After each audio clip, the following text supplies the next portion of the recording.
Okay, got a bad boss story? We want to hear it. Cringe every time a certain customer walks into the store? We want to hear it. Got an obese, lazy coworker who's been there for 15 years, been caught stealing multiple times, and is somehow still employed, who sneaks away, turns off all the lights in her room, eats hard-boiled eggs, then goes to the bathroom 10 minutes before she's supposed to end her shift, ends up getting 15 minutes of overtime for doing nothing more but going to the bathroom, but complains about everybody else stealing company time. We want to hear about it. Got a positive story about anything in the world of retail? We want to hear that too.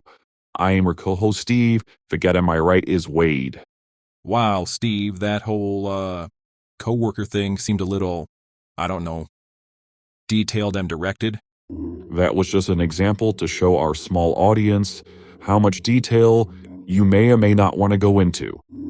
Hey, whatever it takes to have someone share their story.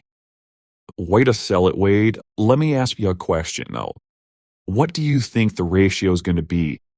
Bad calls to good calls to bad calls. What do you think is going to dominate if people actually start calling in and sharing their stories?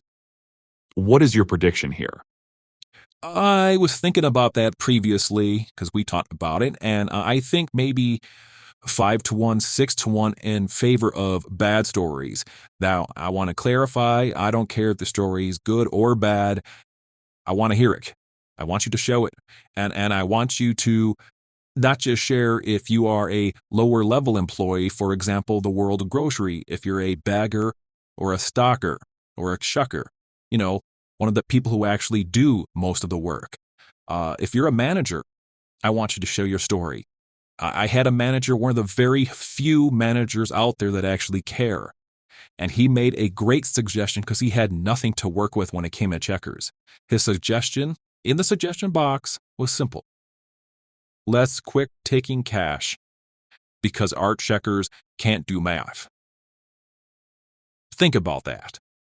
I mean, there are just some jobs you shouldn't do if you're not pre-qualified. Okay? If you don't like working on cars, you shouldn't be a mechanic. You don't like having sex, you shouldn't be a hooker. If you can't do basic math, you shouldn't be a checker at a grocery store. Common sense? Not so common in the world of retail. This is exactly why we have this show /podcast/ whatever it qualifies for. Steve's, back to you.